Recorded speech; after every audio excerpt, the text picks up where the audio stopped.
Welcome to Guide Guru. We hope this video helps. You begin by confirming prerequisites and taking the first actions. Make sure your Hisense VIDA TV and your phone or Windows PC are on the same Wi-Fi network. Without that, mirroring won't work.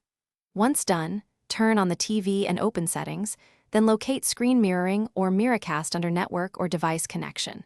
Next, on your phone or PC, open the Cast or Connect menu, Smart View on Samsung or Cast on Android, or Connect app on Windows, and prepare to search for the TV.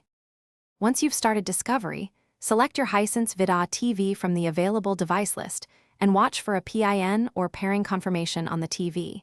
You'll need to accept it to pair. If the TV doesn't auto-switch, manually set the TV input to screen mirroring mode so it's receptive.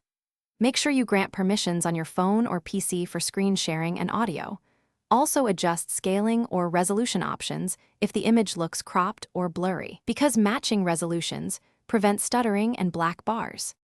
To finish, stop mirroring from your source device or select disconnect on the TV so apps release the stream. If you see lag, artifacts, or frequent dropouts, move the TV and device closer to the router, switch to a 5 GHz Wi-Fi band, or pause background downloads to reduce congestion. If pairing fails, restart both TV and source, re-enable Miracast on the TV, then attempt pairing again. This simple reboot resolves most handshake and network address conflicts quickly. Thanks for watching. Consider subscribing if we helped you today.